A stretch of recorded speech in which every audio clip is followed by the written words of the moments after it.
Hello, I'm Lee Davis. At this moment, I'm not sure if I'm going to post this video. I just feel compelled to record this moment because this is just because this is a pretty exciting time for me. Is a gigantic fan of Carcass, my all-time favorite band. So yeah, I'm not really sure. I'm not really sure I want to post me just gushing about how fantastic, how happy I am that they're on the verge of releasing a new album in this coming new year, and that they've just posted this new song, which I'm about to listen to. I promise I'm not going to start weeping.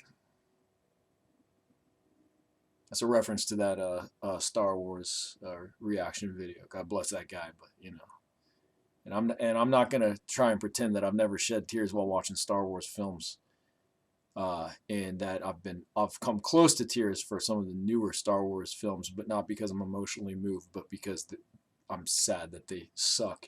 Um, yeah. Anyway. Sorry, I sidetracked myself quite easily. Maybe I'm procrastinating. This is like getting ready to go on that really intimidating roller coaster. You know, this is pretty cool. Just getting ready to listen to this song.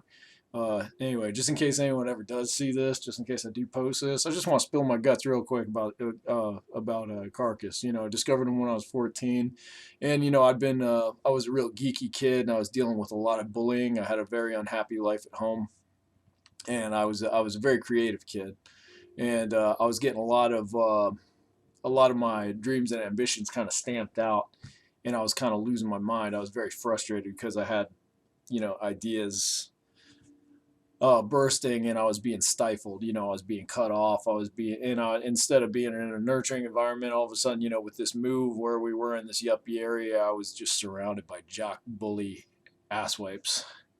And I discovered Carcass, and they were one of those things that it was just one of those forces that, you know, honestly, I'm not, you know, uh, it was something that gave me, it was just kind of like a beacon. It's like, hey, check this out, look what we're doing. And and you know, I'd heard a little death metal before, and you know, I'd heard Cannibal Corpse, who I would later become a huge fan of, but it was like a little too much too soon. When I bought that Eaten Back to Life album at 13, I said, this is, you know, it was intense and it was scary, and a little too much for me at that time. But you know, I remember just thinking, you know, if I could tweak this band, that's just it. I love Cannibal Corpse, but man, if you know, you know, I remember thinking to myself, if I could tweak this band to my liking a little bit more, I'd have, I'd make the drums, instead of just you know, this abrasive pounding, I'd like to have it a little more rhythm, a little more something I can kind of bob my head to. You know, like I love typical death metal drumming. Don't get me wrong, but you know, I'm just saying it was my preference. Uh, and I said for the vocals, I'd like a little more range. Said I'd like some like high pitch, you know, scary, raspy stuff thrown in there, which in fairness, you know, Chris Barnes and George Fisher have done. Uh, but when I got into Carcass, it was just like the ideal band. I said, my God, you know, it's like if someone would have given me a guitar and an amplifier and a notepad to write lyrics down, um, it would have been, you know, I just think that's the kind of stuff I would have been trying to make. That's the stuff that, you know, is just music engineered for me.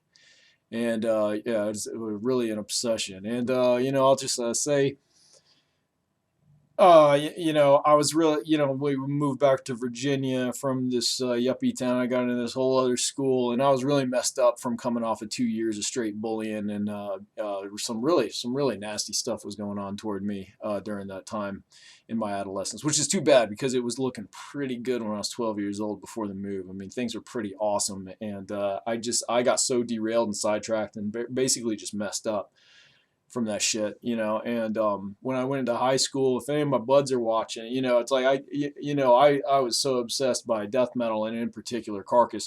You know, anytime I got a little chunk of change for some allowance or something, I'd you know, usually went into, you know, more Carcass t-shirts and the Carcass back patch, and hat, I was getting, I discovered Obituary and these other cool bands, and I dug them just fine. But there's very much so, actually, still do. But yeah, Carcass was the real deal. I say, and and I've said in the past, I was really arrogant. I got frustrated that people weren't there weren't everybody else wasn't realizing this. I just, I was almost kind of, it's so stupid of me, but I was on a I just thought more people should be converted to this music. They're only getting the metal that MTV is spoon feeding them, and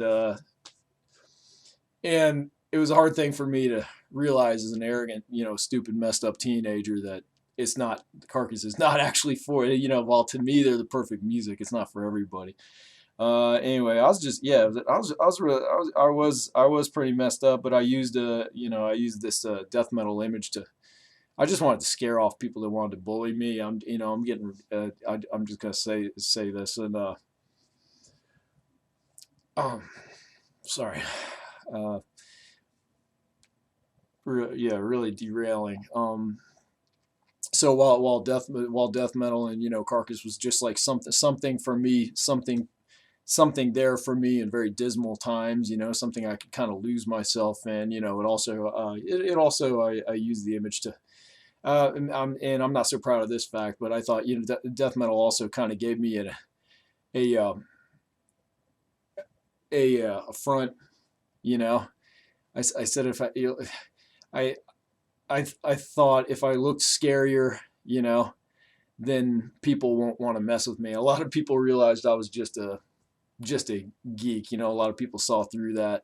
But I was so fried and kind of freaked out from a lot of torment I dealt with that I had a real stupid attitude, and I was actually pretty lousy to a lot of people who didn't deserve it, just because I'd gotten so burned. I started seeing bullying and harassment in people where there was none to be found, and just in case anybody from my high school, I honestly, if I could just erase my high school years from my history, there's really nothing good from there. The only thing I think about when I think back to high school is just how much I wish I'd been a different person. But once again, yeah, I'm here to listen to this new Carcass song. Gone on a bit. This is probably not what you bargained for. I wanted to share all this because Carcass, Carcass in particular, death metal in general, Carcass in particular, were a driving force. It was something for me to aim toward, and so it did kind of give me something when I was really lost, and um, it was me finding my own identity and the kind of thing that just connected with me, you know, full on. It's ideal. It was amazing. Um, yeah, I could share a bunch of other thoughts.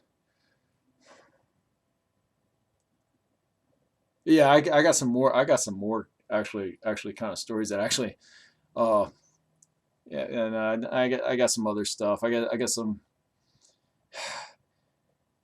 I guess you'd call them regrets of times when life was really unhappy and when the forces around me were really bringing me down, and stuff that I kind of wish I could change.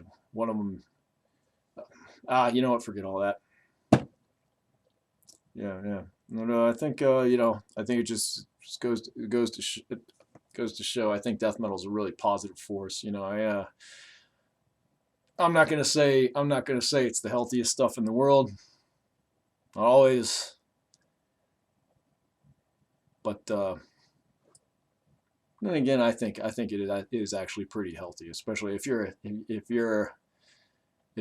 love energetic and heavy music, and it moves you the way it does me, or if you're an angry teenager that just needs to get a lot of that negativity out. I think there's no better way to do it than through being creative, um, and taking care with it. I did it all wrong when I started doing death metal. Oh yeah, yeah. That's one other thing. I was just so obsessed. I'd wanted to make a band since I was a kid, and I kept on. I was just in an environment where I wasn't going to meet death metal musicians. They were down the road, ironically.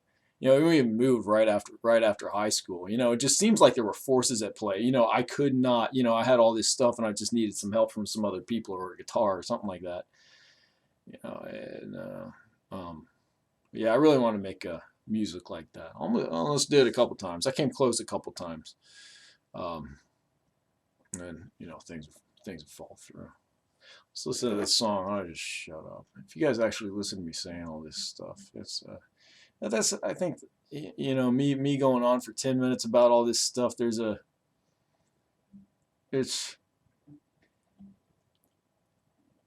yeah, it's not just to me. It's not just another death metal band. This is really bringing all that stuff back. This is when Carcass released Surgical Steel, it really felt like coming full circle. I got to be that 14-year-old kid again. Yeah, I dog MTV pretty bad. I haven't watched that network for I don't know how many years anyway. But I will say they did play Carcass on the Headbangers Ball, so that's one thing to their credit. I say what metal, what MTV spoon feed. I mean, one showing. So I owe that little bit to Ricky Rackman. Thanks, dude. Okay. All right. Stand back so I can give a little volume to this. Hey, by the way, I apologize. I suffer from eyelid eczema. That's why my skin's a little irritated. It happens in this dry, cold weather.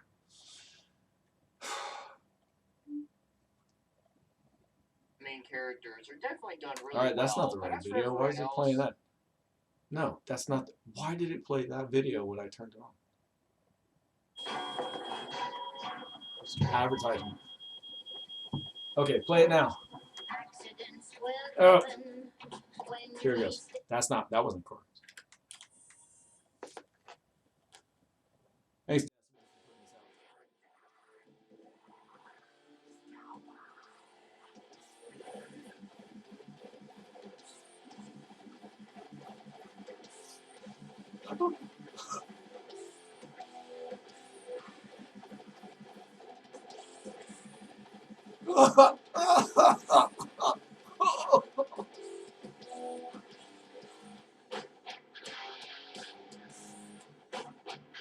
That's a better.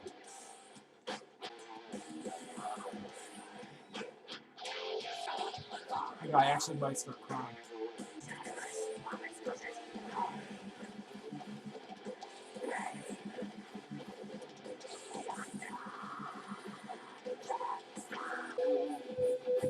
I gotta see them live again.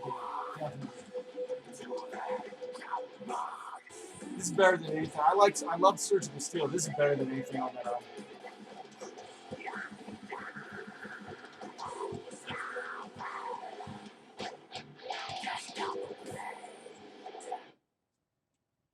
That was awesome. That was freaking brilliant. Is it over? Yeah, it's over. Holy moly.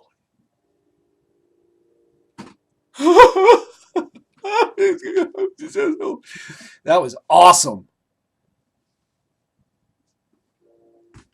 I don't care what you naysayers who rag on new school Carcass, just because they're not kids making just the straight up gory stuff anymore. That was awesome, awesome metal. Yeah. Not long ago, I lost all my Carcass CDs and my Cannibal Corpse CDs and my Obituary CDs because they were purged. A lot of moving and how it happened. It was just kind of a long story. It's about me doing a lot of moving that I didn't want to do and not really being in control of where I was and my stuff not being close to me. And yeah, but you know what? Not long ago, I treated myself and I bought Reek of Putrefaction on CD. I backed up the music, for to listen to in the car and everything. I had the music, but I had this crazy desire just to own this, just to have the feeling of getting this again. I remember how hard it was back in the day to get obscure Carcass albums. I couldn't get Symphonies of Sickness or Reek of Putrefaction. I went through great lengths to find those albums. I finally did. Wow. Anyway, I want to say one more thing. Man, I watched Ken Owens' drum solo from back then, and that's another thing. Just if there's despite the kind of cynicism you usually see in a lot of Carcass interviews, uh, there was something to be said about seeing that man get up there on that stage after 2 brain surgeries and you know hit the skins, so to speak, and it's really inspiring, because we all go through hard things, and just to see your heroes get back up there and do it again, you know, very, very inspiring. So yeah. Anyway, Carcass, if you're listening, hey, cheers to y'all. Brilliant work, awesome new song. I'm psyched. And yeah, thank you for there's something magical in those times when we're kind of growing into ourselves in those teen years and discovering these amazing things and being so moved and just inspired and enthralled. And yeah, so that music you guys create, I know you hear it quite often. There's a lot of dedicated fans out there. This guy, yeah, that was wearing those shirts all the time. People just started calling me Carcass in high school.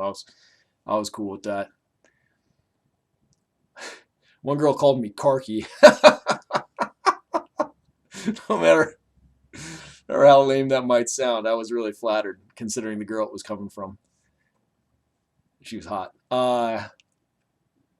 And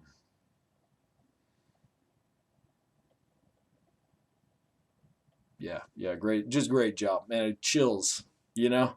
I listen to a lot of death metal.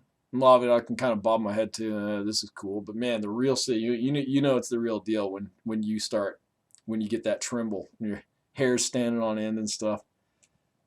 Outstanding. Um,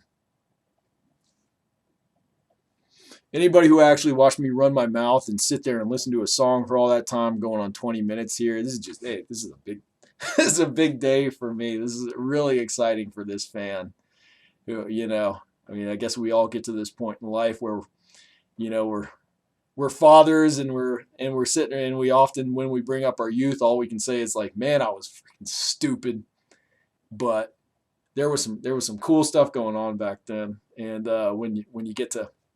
when it comes back out, when you reconnect with it, it really is special, and in this sense, not really nostalgic because that's a new Carcass song, and that makes me really happy.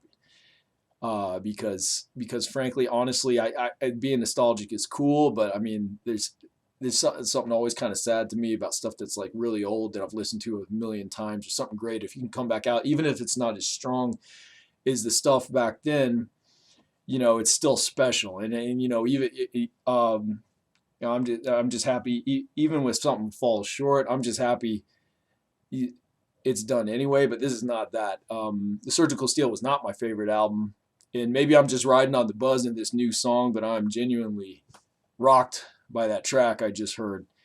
And I don't want to jump to conclusions, but that might be, they might have just outdone themselves this time around. That was mighty impressive. I'm really psyched.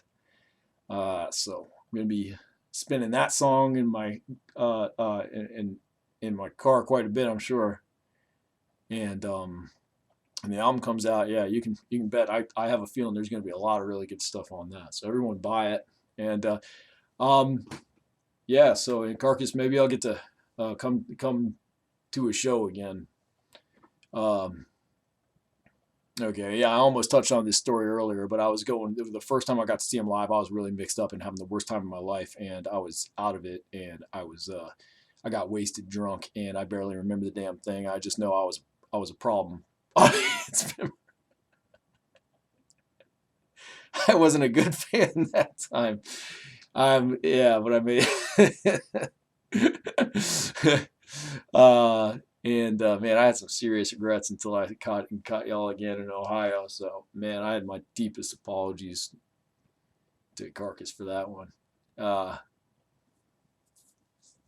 I might have been the guy upset about the. I'm not even gonna say. I was about. I said the t-shirts were too expensive. They weren't though. They weren't. It's totally worth it. It's totally worth it. But tell that to somebody. So tell that to somebody who's just wasted ass drunk, which I was. So when I caught y'all again in Ohio, and I did it there, I was the right kind of fan. I think Michael Ammett, who's still ripping it up for that part of the touring phase before Surgical Steel. I think he and I, this is pretty cool. But he and I made eye contact quite a bit, and I think it's because he must have been thinking to himself like, this guy's this guy.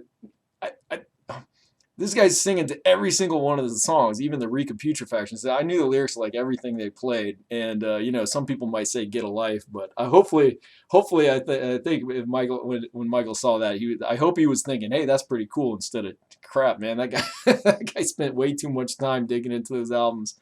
I don't think so. Lyrics are awesome. Yeah.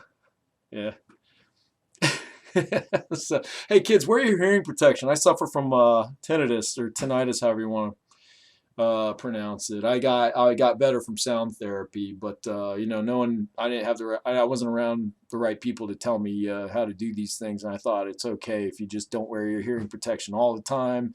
Not true. You're gonna get older. Catch up with you. Take care of your ears, kids. Listen to metal, but do it responsibly. I'm done. I better shut up. I'm so psyched. Yeah, so psyched about this.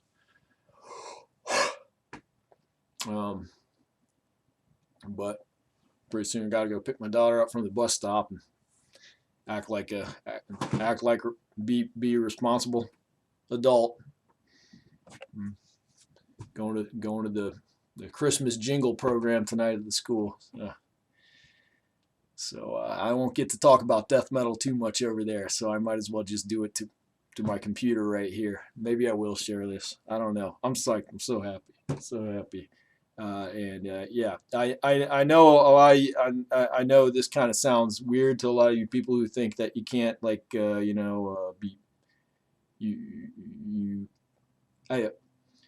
lot of people look at me funny when I say God bless this or God bless that. But I mean, I'd say God bless Carcass and God bless death metal. It's a good thing. I don't care. And all you people that think to be a death metal fan, you can't say that.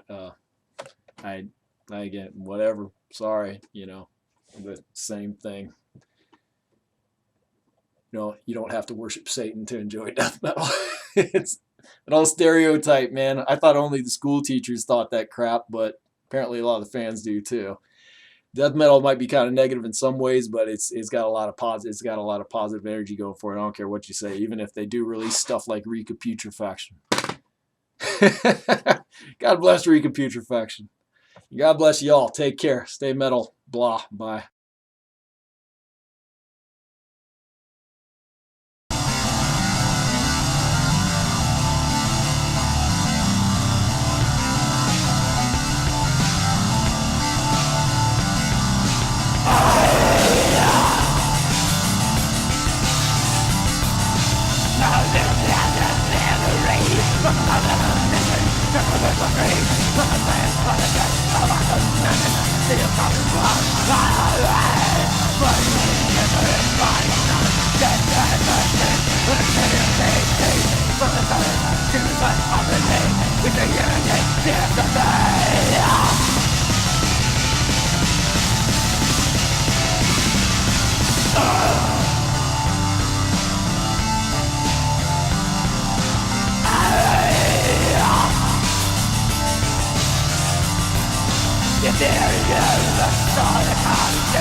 I